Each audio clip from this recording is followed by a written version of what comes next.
Hey guys, Dr. Justin Marcagiani here. Today we're going to be talking about probiotics. Do probiotics help with IBS, Irritable Bowel Syndrome, and do they also help with gut permeability or leaky gut? Awesome. Really excited to dive into today's topic. Please smash the like button. Love to see your comments down below as well. So what is IBS? Irritable bowel syndrome. Symptom just means a constellation of different symptoms. Could be bloating, could be gas, could be reflux, could be constipation, could be diarrhea, could just be general nausea, uncomfortableness in the gut. Typically, it's a diagnosis of exclusion. So they cross off and rule off IBD, irritable bowel disease like Crohn's or ulcerative colitis, or ulcerations and bleeding and autoimmune issues that impact the gut, and then you're left with IBS. And so it's typically just they're coming in there with symptom management. Sometimes they'll recommend certain antibiotics like rifaximin or neomycin, or they'll just maybe generally hit it with other broad spectrum ones like Flagyl. But what is the underlying cause? Because most of the time on the conventional medicine side, it's just spot treating and symptom management. We want to really get to the underlying cause of why that IBS issue is there. So I'm excited to talk about today's issue. Can probiotics help IBS or make it worse? All right. I've seen patients get better and get worse off of probiotics. Again, when you have a lot of imbalances in the gut bacteria, sometimes throwing more beneficial bacteria in there can actually make problems worse. Think about it as gardening 101. If you have a whole bunch of grass growing with a whole bunch of weeds, do you try to solve the weed problem by throwing more seeds down? Probably not, right? Now, I get it's not that simple, and probiotics have lots of other benefits we'll go over today, like reducing inflammation, like motility, gut permeability. So it's nice to look at things holistically, but we got to create some simple analogies so we can wrap our head around the issue. So root causes of IBS: diet plays a role, activity plays a role, gut bacterial imbalance plays a role. Of course, diet like food, processed sugar, grains, inflammatory food all play a role. Again, conventional medicine, they typically just, they'll recommend maybe a general low FODMAP diet, but there's a lot of processed food and even grains and things like that could be on a low FODMAP diet. So you have to look at the nutrient density and just the overall inflammation. You really got to look at inflammation and the nutrient density and make sure the diet's overall pretty healthy. Activity makes a big difference.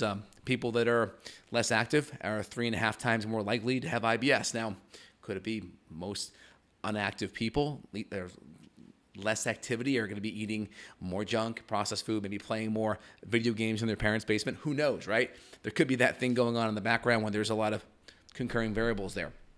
Gut bacteria plays a big role. Obviously, diet impacts that. Movement impacts that too, because movement helps with motility and digestion. Gut bacterial issues, so lots of bad bacteria, lots of general dysbiosis that can throw off the immune system. It can throw off gut permeability. It can throw off digestion. So gut bacterial imbalances play a big role. Obviously, stress plays a big role with that, because the more your parasympathetic nervous system is activated, the better digestion, enzymes, acids, better motility, and kind of food breakdown. If our sympathetic nervous system is overactive on the adrenal side, that's going to create more of a fight or flight response, more stress, and less ability to break down our food thoroughly. Now, the gut microbiome plays a major role, right? Probiotics induce beneficial bacteria in the gut, and they have a restoring effect, right? They can help balance out a lot of the microbiome, and they can help mitigate lots of symptoms. I'll pull up a couple of studies on this topic here real quick. Let's pull this up here for you guys so you can see. So you'll go big screen. All right, so nice study right here looking at probiotics. Is it safe to choose? Probiotics is a safe choice to improve overall symptoms for IBS. And they were doing this study with lactobacillus and bifidobacter bacteria. So really good stuff there. Another study here, effectiveness of probiotics in irritable bowel syndrome, updated systemic review. And this one here was a systemic review as well. This is a 2019 article, so pretty recent. This one's a little bit older, I think, 2015. But again, probiotics reduce pain, symptoms, and severity scores. The results demonstrate a beneficial effect for probiotics. Pretty cool. Probiotics have a role of alleviating some symptoms of IBS, a condition which currently evidence of efficacy of drugs and therapies is weak, right? Because the drugs are just pretty much spot treating. So this is a systemic review meta-analysis as well. 2009 one. So we have a 9, 2015, and 19. So pretty cool. And then also different probiotic strains here are effective for IBS. Remains unclear. Rifaximin had modest efficacy. And this was a 2018 a teen study. So, you can find studies on both, right? But we have the gold standard data, these systemic reviews, these meta-analyses, which are going to give us the combination of studies, and you're going to weigh them together, which is really cool. And then also probiotics and zonulin are really cool to look at. Is it meta-analyses looking at 9 studies on probiotics or symbiotics? You could probably put that in the prebiotic category. And the intake of serum zonulin. The results show that probiotics and symbiotics have a significant effect on reducing serum zonulin compared to placebo. So pretty cool stuff there out of the gate. So we keep on kind of moving down my list here. There's some data on this. We have some good kind of systemic analyses, meta-analyses, kind of the highest grade of scientific data supporting some of these things, which is cool. We know probiotics can reduce symptoms of severity. We saw that in some of the studies. Now, why? Well, I would say it does a couple of things. Beneficial bacteria play a really important role in digestion. So there is some digestive elements that get supported with good bacterial levels, so just breaking down food better. There's some reduction in inflammation that also happens, right? There's anti-inflammatory effects that happen with good beneficial bacteria. We talked about the leaky gut phenomenon. Reducing gut permeability plays a big role with the immune system. Remember, 80% of your immune system is in the gut. So if you reduce that immune system stress, that's going to play a major role with calming things down, maybe stealing energy resources from your hormonal systems, because the more your immune system is in overdrive, the greater chance that you are going to be leaking kind of energy, cellular energy, so to speak, because when you're in overdrive from an immune standpoint, you're going to have less resources supporting you. And then if we keep on kind of looking down the slope here, the barrier function, like we talked about, probiotics help with gut barrier. They're going to help reduce inflammation, almost like an ibuprofen or an aspirin without the side effects, the cardiovascular or gut issue side effects.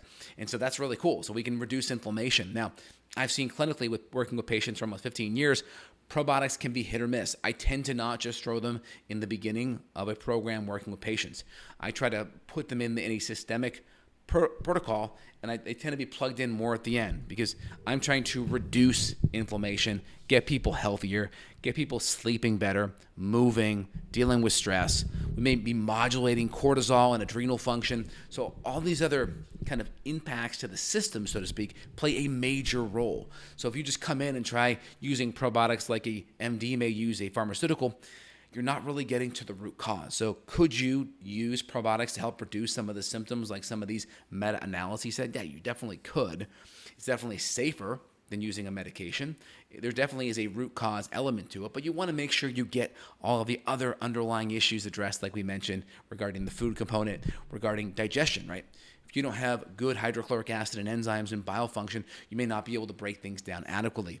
Part of how probiotics help with digestion is they do produce some increased acids. And part of the acidity may make it harder for other bacteria to grow. And it may also help improve digestion, and you're also synthesizing other nutrients, vitamin K, B vitamins, folate, etc. Makes it harder for other bugs to grow. So there's a lot of other good benefits that you get from probiotics on the backside. All right, guys, this is Dr. J here. Hope you enjoyed today's video. If you did, put it in the comments down below. If you need support on the functional medicine side, look at my link and coordinates from my staff and team down below where you can reach out and you can schedule worldwide if you need functional medicine support to get to the root cause of your health issues. Again, Dr. J here signing out. Have an awesome day. Take care.